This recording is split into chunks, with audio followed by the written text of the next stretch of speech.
তার চাইতে কঠিন হলো মেয়ে মানুষ চিনা।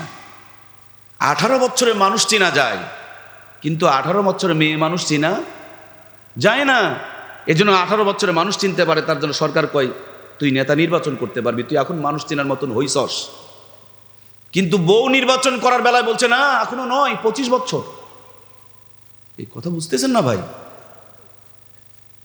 তাহলে মানুষ চিনার চাইতে কঠিন হলো মহিলা মানুষ চিনা, মেয়ে মানুষ চিনা।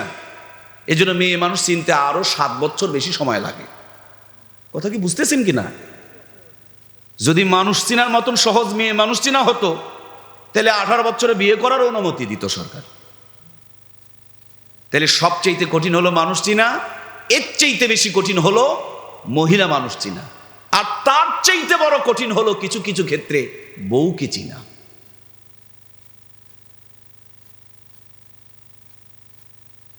আপনার বউকে চিনা। আপনি মনে করেছেন চিনে ফেলেছেন, আমি মনে করছি না, চিনেন নাই। এদের যে মাঝে মাঝে কত রূপ থাকে, কত কালার থাকে। আকাশের রং আর মেয়েদের মন পরিবর্তনের কোনো সময় লাগে না। একটা ছেলে মানুষ পুরা জীবন ওই মেয়েটার জন্য বিলিয়ে দেয়, কিন্তু মন পায় না। 50 বছর ধরে এই মেয়েটার জন্য নিজেকে নিভাইয়া দিলেন, হঠাৎ 50 বছর পর একটু পান আনতে ভুলে গেছেন, দেখবেন বলবে তোমার সাথে বিয়ে হয়ে আমার জীবনটাই শেষ, কোনো দিন আমি তোমার কাছে শান্তি পেলাম না। 50 বছরের এখন সব বরবাদ। মেয়েটার কাছে গিয়ে দেখেন সবচাইতে খারাপ মানুষকে বলবে স্বামীর বাপ, সবচাইতে ভালো মানুষকে ওর বাপ, সবচাইতে খারাপ মানুষকে ছেলের মানে স্বামীর মা, সবচাইতে ফেরেশতা মার্কা মানুষকে ওর মা, সবচাইতে খারাপ ছেলেকে আপনার মেয়েটার স্বামীর ভাই, সবচাইতে ভালো মানুষকে ওর ভাই। ম্যাক্সিমাম মেয়েদের এই চরিত্র থাকে। স্বামীর বাড়িতে চিন্তা করে বাবের বাড়ির। কি গো, এটা একটা রিমোট থাকে এখানে, আর চিন্তা করে বাবার বাড়ির। সম্মানিত প্রাণপ্রিয় ভাইয়েরা আমার, এজন্য ফিরে আসতে হবে মুসলমান। নামাজ হলো দুনিয়ার সবচাইতে বড় শান্তি। পৃথিবীতে যত শান্তি আছে, নামাজের চাইতে বড় শান্তি কোথাও। এই জন্য যারা এই শান্তি পায় নাই, তারা মসজিদে ঢুকতে চায় না। আর যারা এই শান্তি পেয়েছে, তারা মসজিদ থেকে বের হতে চায়। একজন ঢুকতে চায় না, আবার আর একজনের দিকে তাকায় দেখুন, সে যেন বের হতে চায় না। একজন সেজদায় দিলে মাথা ঠক ঠক করে, মুরগি যেমন ধান খায় তেমনি খালি ঠোকরা ঠুকরি করে। আবার যারা নামাজে মজা পেয়েছে, সেজদা থেকে মাথা তুলতে মন চায় না। আপনি সারাদিন হাজার পেরেশানি নিয়ে চলাফেরা করেছেন, এশার নামাজ পড়ে মনে কষ্ট, আবার 2 রাকাত নফলে দাঁড়িয়ে গেলেন। এরপর চোখের পানিগুলো ছেড়ে দিয়ে মনের প্রশান্তি সহকারে সব দরখাস্ত, যত দুঃখ, যত কষ্ট, যত বেদনা, সব আপনি সেজদায় মাথা লাগিয়ে আপনার মালিকের কাছে বলে দিলেন। সুবহানাল্লাহ বলেন। দুনিয়াতে অনেক কথা আছে, বিবির কাছে বলা যায় না, বউয়ের কাছে বলা যায় না। বউরে ভালোবাসবেন, নইলে সংসার হবে না। তবু অতিরিক্ত ভালোবাসিয়েন না, তাইলে বাঁচতেও পারবেন না। সেদিন সিরাজগঞ্জে এক মাহফিল থেকে যাব, মুরব্বী খালি ডুকরে ডুকরে কাঁদতেছেন।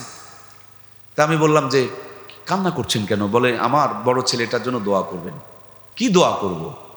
বলে ছেলের বিয়ে দিয়েছি 9 মাস, এত তার বইয়ের ভালোবাসায় মজে গিয়েছে, আমার ছেলেকে সাথে করে নিয়ে ছেলেটাকে মেরে ফেলে দিয়া বৌমা অন্য ছেলের সঙ্গে ভেগে গেছে। বাংলার জমিনে অহরহ ঘটতেছে।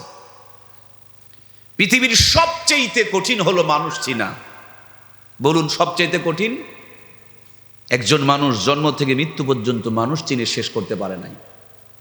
এখানে সবচেয়ে বয়স্ক কে আছেন?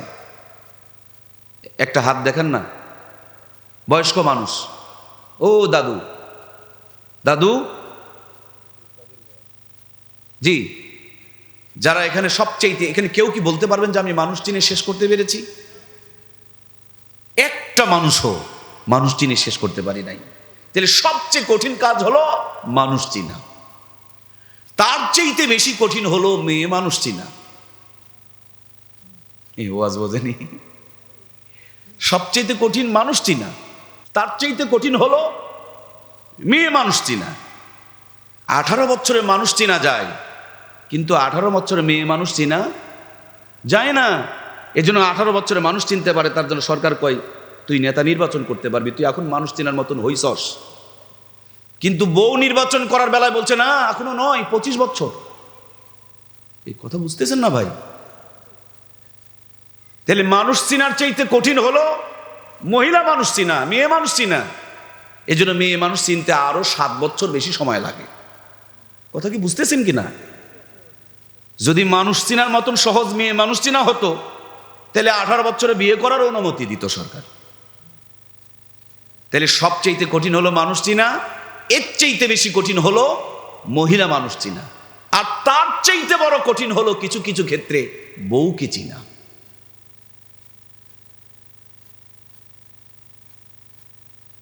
আপনার বউকে চিনা। আপনি মনে করেছেন চিনে ফেলেছেন, আমি মনে করছি না, চিনেন নাই। এদের যে মাঝে মাঝে কত রূপ থাকে, কত কালার থাকে। আকাশের রং আর মেয়েদের মন পরিবর্তনের কোনো সময় লাগে না। একটা ছেলে মানুষ পুরা জীবন ওই মেয়েটার জন্য বিলিয়ে দেয়, কিন্তু মন পায় না। 50 বছর ধরে এই মেয়েটার জন্য নিজেকে নিভাইয়া দিলেন, হঠাৎ 50 বছর পর একটু পান আনতে ভুলে গেছেন, দেখবেন বলবে তোমার সাথে বিয়ে হয়ে আমার জীবনটাই শেষ, কোনো দিন আমি তোমার কাছে শান্তি পেলাম না। 50 বছরের এখন সব বরবাদ। মেয়েটার কাছে গিয়ে দেখেন সবচাইতে খারাপ মানুষকে বলবে স্বামীর বাপ, সবচাইতে ভালো মানুষকে ওর বাপ, সবচাইতে খারাপ মানুষকে ছেলের মানে স্বামীর মা, সবচাইতে ফেরেশতা মার্কা মানুষকে ওর মা, সবচাইতে খারাপ ছেলেকে আপনার মেয়েটার স্বামীর ভাই, সবচাইতে ভালো মানুষকে ওর ভাই। ম্যাক্সিমাম মেয়েদের এই চরিত্র থাকে। স্বামীর বাড়িতে চিন্তা করে বাবের বাড়ির। কি গো, এটা একটা রিমোট। থাকে এখানে আর চিন্তা করে বাবার বাড়ির। বাংলাদেশে যতগুলো মেয়েদের চুল পেকেছে, আমি একটু পাগল মার্কা মানুষ তো, মাঝে মাঝে এগুলো একটু হিসাব করি, অর্ধেক চুল পাকাইছে বাবার বাড়ি চিন্তা করতে করতে। বাবাই খেলো কিনা, মায়ে ঔষধ পেল কিনা, অথচ ওর চোখের সামনে তার স্বামীর বাবা মা গড়াগড়ি করে কোনো খবর। এই ভাই কথা বললেন না কেন? কথা কি বুঝতে কোনো অসুবিধা হচ্ছে? ভুল হলে ধরিয়ে দিবেন। স্বামীর বাবা মা গড়াগড়ি করে, কোনো ফিলিংস নাই, কিন্তু নিজের বাবা মা খেলো কিনা পেলো কিনা তার চিন্তায় মাথার চুল পাকায় নেই। কষ্ট নিলেন? আমার মায়েরা কষ্ট নিয়েছেন, মায়েরা নেয় নাই, বোনেরা নিয়েছে, ভাবিগুলো নিয়েছে। আগামী দিনে এলাকায় আর আমাকে ঢুকতে দেখবেন ব্যারিকেড দিয়ে দিবে যে ওদের চরিত্র ফাঁস হয়ে যাচ্ছে। স্বামীর বাবার বাড়ি থেকে যদি মেহমান আসে, দেখবেন মা বোনদের মুখগুলো ফুলে যায়। আর বৈকাল বেলা যখন নিজের বাবার বাড়ির থেকে মেহমান আসে, তখন ঈদের আনন্দ শুরু হয়। কি গো কথা বললেন না কেন? 90% মেয়েদের কথা এটা হচ্ছে। যারা ভালো আছেন, আমি ভালোকে ভালোই বলবো, কিন্তু বিবেক দিয়ে চিন্তা করে দেখুন। এক মেয়ে বাবার বাড়িতে গিয়ে তার মাকে বলছে, মা গো, আমি তোমার জামাইয়ের ভাত খাবো না, কিন্তু এত ফুসলাইতেছি, বেচারি আমাকে ছেড়েও দেয় না। এখন একে মেরে না ফেলা পর্যন্ত আমার কোনো বাঁচন নাই, তুমি আমাকে বুদ্ধি শিখিয়ে দাও কেমনি তোমার জামাইকে মারা যায়। মাটা একটু ভালো ছিল, দিনদার ছিল। মা বলে, মেয়ে গো, এখন যদি তুমি মেরে ফেলে দাও, সবাই তোমারে সন্দেহ করবে, কারণ তোমার সাথে জামাইয়ের সম্পর্ক খারাপ। জামাইকে মেরে ফেলে দিলে তুমি তো ফেসে যাবা, সুতরাং এমন ভাবে মারতে হবে মরেও যাওয়া, ফেসেও যাবা না, উনিও ঝামেলাও শেষ হবে, তুমিও বেঁচে যাবে। বলে তাইলে মা বুদ্ধি? বলে বুদ্ধি হলো জামাইয়ের সাথে সম্পর্ক ভালো করো, জামাইয়ের মা বাবার সাথে সম্পর্ক ভালো করো। জামাই আমি বুদ্ধি শিখাইয়া দিচ্ছি, জামাই মরে যাবে, কিন্তু সম্পর্ক ভালো হলে কেউ তোমাকে আমাকে সন্দেহ। এবার মেয়েটার তো টনক নড়ে গেল। চিন্তা করলেন আমার বুদ্ধিমান মা আমাকে সঠিক বুদ্ধি শিখায় দিয়েছে, আল্লাহর বান্দি এবার মায়ের কাছ থেকে বুদ্ধি শিখায় নাই কেমনে কেমনে সম্পর্ক ভালো করতে হবে। মায়ে বলতেছে দূরে থেকে যখন আসবে সালাম দিবা, গরমের দিনে কারেন্ট চলে গেলে পাখা দিয়া বাতাস করবা, হাত পা ধুয়ে দিবা, গোসল করায়া দিবা, গা মাথা মুছায়া দিবা, কাপড় পরায়া দিবা, তেল মাখায়া দিবা, আদর যত্ন করবা, ঘুমানোর আগ পর্যন্ত তার মাথার চুলগুলো টেনে আদর করে ঘুম পাড়ায়া দিবা, খাবারটা মুখের মধ্যে তুলে তুলে খাবার দিবা, খাওয়ায় দিবা, জুতা স্যান্ডেলগুলোকে সোজা করায়া দিবা। শুধু জামাইরে ভালোবাসলে হবে না, জামাইয়ের বাপ মাকে অতিরিক্ত ভালোবাসা দিয়া দিবা, যাতে করে জামাই মরে গেলে কেউ তোমার উপরে সন্দেহ না করে। যেই বুদ্ধি সেই কাজ, আমল শুরু হয়ে গিয়েছে। যাওয়ার সময় একটা কৌটার মধ্যে সামান্য একটু পাউডার দিয়া বলছে প্রত্যেক দিন শরবত যখন বানায়া খাওয়াবা তো 1 চামচ করে মিশায়া দিবা, আস্তে আস্তে মৃত্যুর মুখে ঢলে পড়বে, সম্পর্ক উন্নতি হবে, তোমাকে কেউ সন্দেহ করবে না।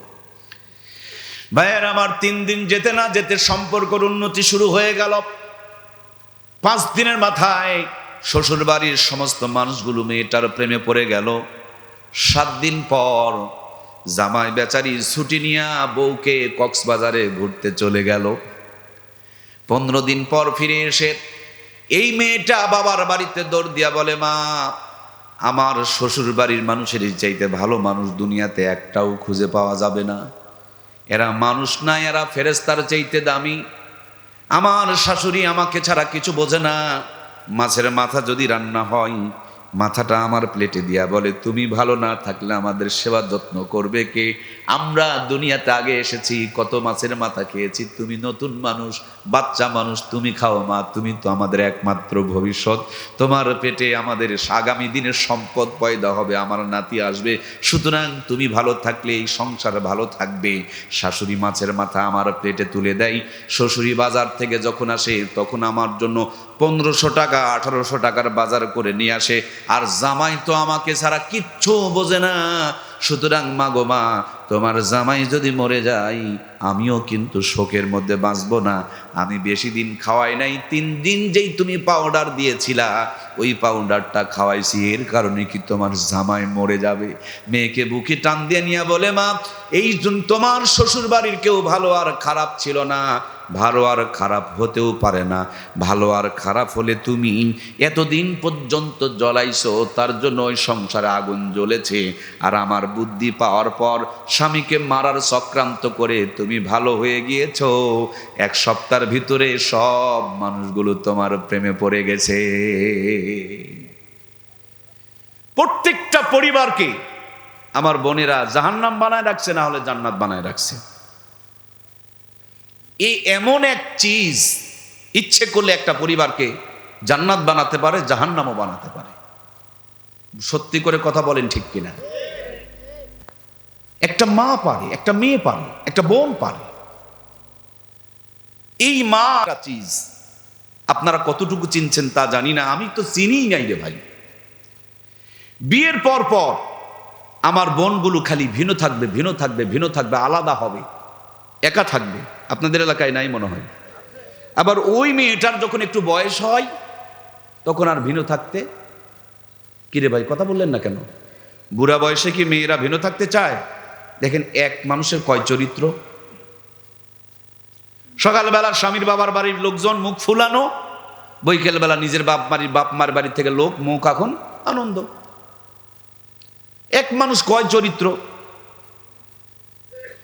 নিজের বাপ মা ভাত পেল কিনা তার জন্য চুল পাকায়, আর স্বামীর বাপ মা ওখানেই মরতেছে, সেদিকে কোনো খবর। এক মানুষের কত চরিত্র। কষ্ট নিলেন কি? এখন বলবে যে হুজুর গিবত করতে আসছে। কে কিসের গিবত? এই কোনটা গিবত রে ভাই? ডায়াবেটিস পরীক্ষা করা গিবত, প্রেশার পরীক্ষা করা গিবত, হার্ট পরীক্ষা করা গিবত। আমরা ঈমান পরীক্ষা করছি। এই চরিত্র যদি মা বোনদের ভিতরে থাকে ওরা কবরে গিয়ে ফেঁসে যাবে। কথা বলুন ঠিক কিনা? এই জন্য তাদেরকে বাঁচানোর চেষ্টা করছি। এটা গিবত তো নয়। বাড়িতে দেখবেন ছেলেরা যখন বিয়ের আগ পর্যন্ত খালি মা মা মা মা মা মা বলে ডাকে, বিয়ে করার পর বাড়িতে একটা বৌমা যখন আসে অটোমেটিকলি তো তাকে একটা সময় দিতে হবে, হবে না ভাইরা আমার? তখন দেখবেন একটু ডাক হাঁক কমে যায়।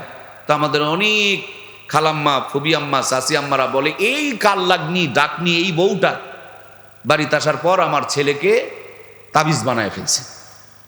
কথা বলেন না কেন? তখন বৌমাকে আর দেখতে পারে না, বৌমাকে সতীন মনে করে। কথা বলুন ঠিক কিনা? সতীনেও এতটা শত্রুতা থাকে না যতটা শত্রু বউ এবং শাশুড়ির মধ্যে থাকে। কথা বলুন ঠিক কিনা?